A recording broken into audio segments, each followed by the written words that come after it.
Nos encontramos con el doctor Ranulfo Cavero Carrasco. Él es docente de la Universidad San Cristóbal de Huamanga, que el día de hoy, a partir de las 6:30 de la tarde, presenta su nuevo libro, La educación y los orígenes de la violencia en Ayacucho. Doctor Ranulfo, muy buenas tardes y bienvenido a Radio Sónica.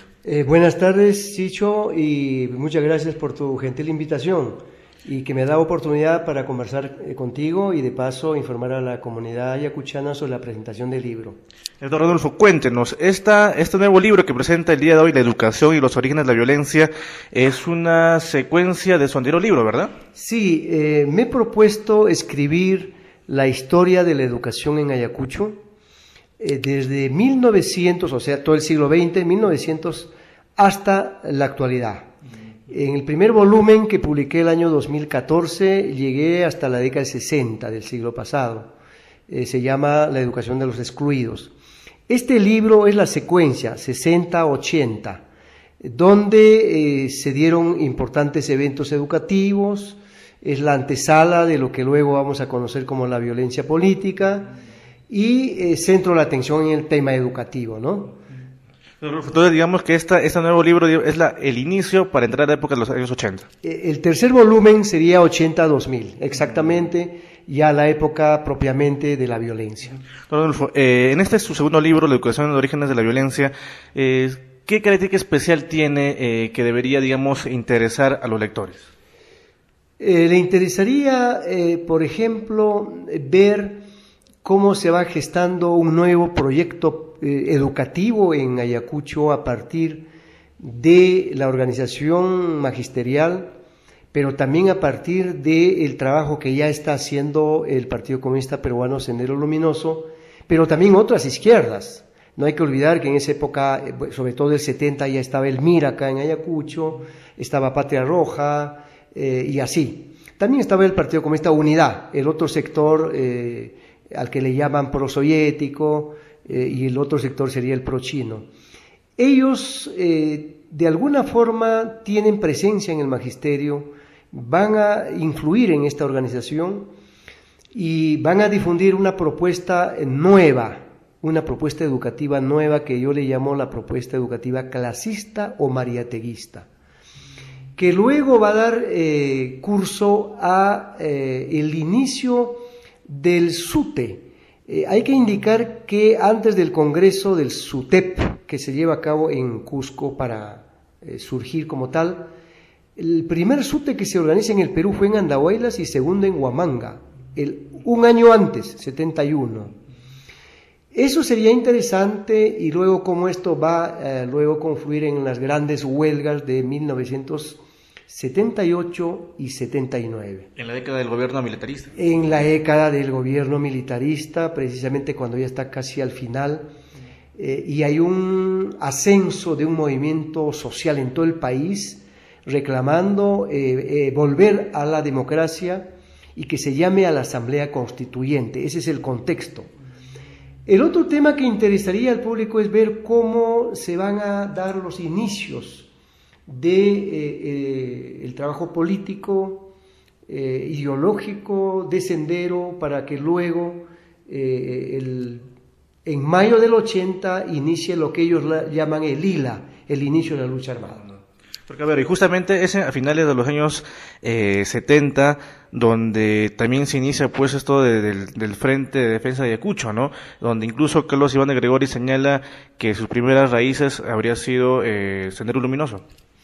Bueno, el Frente de Defensa del Pueblo se crea en 1964, pero curiosamente el evento de creación lo hacen en el Paraninfo en el auditorio de la Universidad Garcilaso, Girón Arequipa, con presencia de delegados de provincias, también acá de Huamanga, y ahí se gesta, ¿no? El Frente de Defensa del Pueblo, que junto a la universidad va a significar una distinta alternativa de pensamiento frente a la Iglesia y a los hacendados tradicionales. Frente de Defensa del Pueblo y universidad hacen que la gente cambie de mentalidad, porque la gente se va a acercar más a lo que es la ciencia, la parte contestataria, la crítica al sistema, etc. En cambio, el clero y los hacendados tradicionales están con ideas más conservadoras, más espirituosas, etcétera, ¿no? Entonces hay una pugna ahí que va a haber. Rodolfo, y dentro, y ahora que usted básicamente habla sobre los orígenes de la violencia, que es Sendero Luminoso, finales de los 80, de los 70, perdón, justamente, digamos que la agrupación de Sendero ya se había alejado totalmente de todo lo que eran las movilizaciones de ese tiempo, ¿no? Digamos que era en ese tipo de movilización era la izquierda, digamos, todavía moderada, ¿no?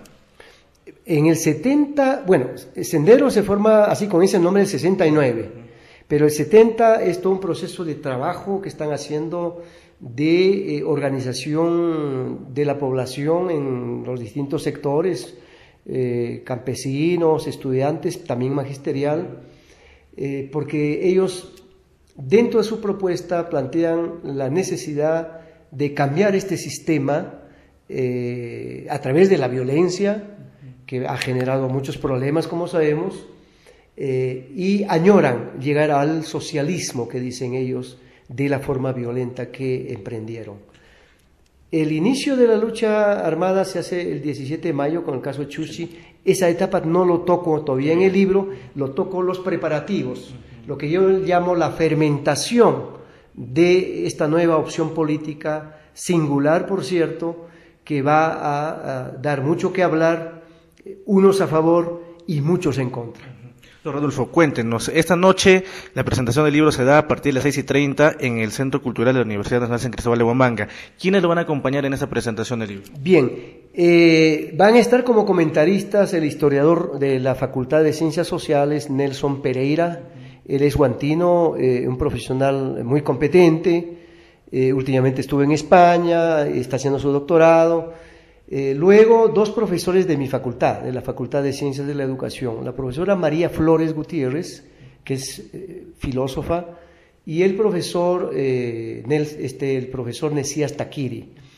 Este evento de la noche de presentación del libro lo organiza la Facultad de Ciencias de la Educación, cuyo decano es el doctor Eloy Feria Macizo, y la Unidad de Innovación e Investigación de la Facultad, cuyo coordinador es el doctor Indalecio Mujica.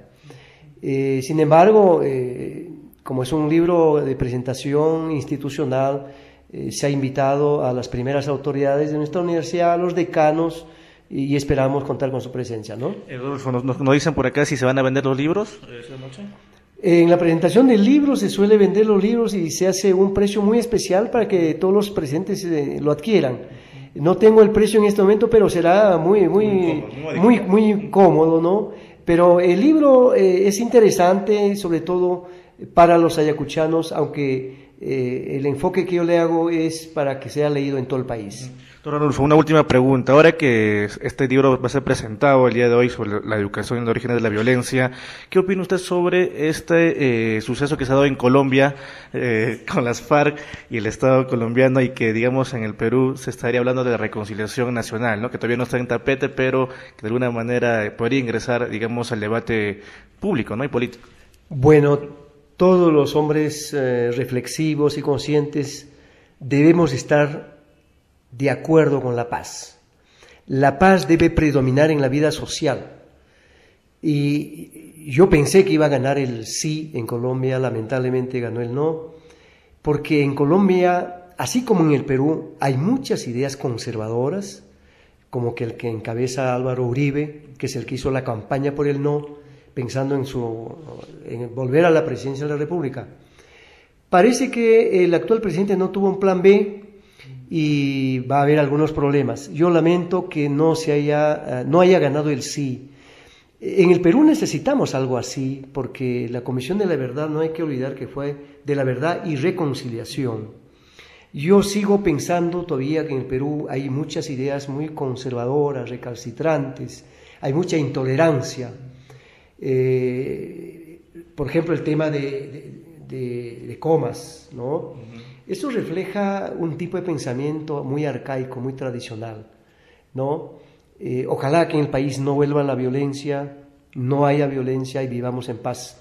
Yo abogo porque haya concordia, haya conciliación, haya reconciliación y que se respeten los pensamientos. El pensamiento dispar debe ser parte de la vida cotidiana y no el pensamiento único como nos quieren imponer el sistema. Bueno, Rodolfo, muchísimas gracias por estar aquí en Radio Sónica. Ha sido un gusto conversar con usted. Será hasta una próxima oportunidad. Muchas gracias, Chicho, por tu programa que cada vez está más sintonizado y está ganando audiencia, y yo te felicito también. Muchas gracias, doctor. Gracias, gracias.